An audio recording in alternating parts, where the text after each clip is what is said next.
take a look at this dinner scene. Notice the awkwardness? But is that it? What about this scene from a different movie? You see it? It's not just an awkward situation. It is a tongue-biting situation. They all have things to say, but they are afraid that if they say something, the situation might escalate or get even more awkward. This is A Tale of Two Sisters, a South Korean psychological horror film from 2003. A film about loss and hate and the prices that comes with it. In 54 minutes and 9 second mark of the film, the guests arrive. This is Eunju, the stepmom of the two sisters, who looks very happy, or at least wants to play a happy role in front of the guests. When the guests put their eyes on her for the first time, we see that they're not very happy to see her.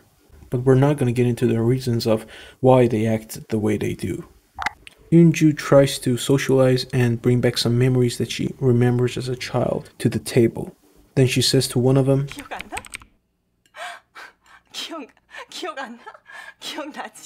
which he, after some hesitation, says, if you watch the movie once, you think he's angry with her. But on the second watch, you see that it is actually pity. If you watched the movie before, you know what I'm talking about. Eunju is in disbelief. She feels offended by the emotionless answer he gave him. The disbelief turns to anger. Everyone is quiet, and you expect a big argument to begin, but it is exactly at this moment that one of the most well-made and disturbing horror scenes starts happening.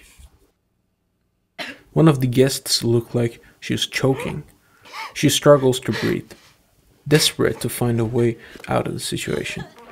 She falls from her chair and starts shaking aggressively. She starts acting strange and screaming. They try to calm her down, but it doesn't work.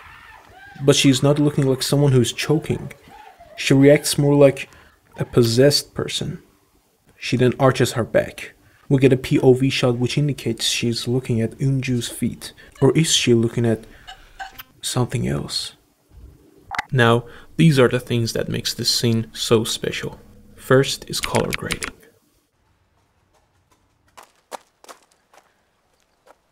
Unlike many horror movies, this film is not trying to desaturate its colors. Actually, what makes this film so unsettling to watch is its very saturated colors and the contrast between them.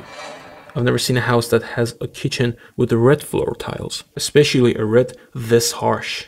The red paint is so intense that the contrast between the color of the chips on the ground and the color of the floor can be noticed very easily, which adds to the chaos of the scene.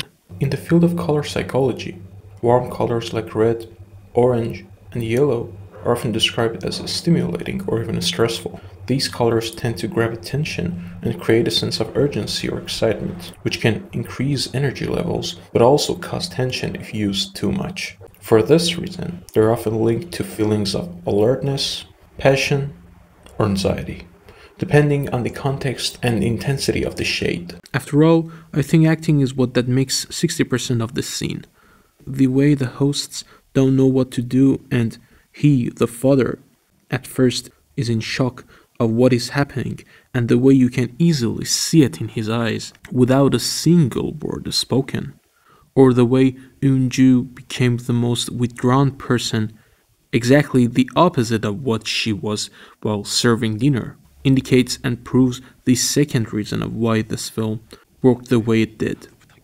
And that is show, don't tell. 자기야,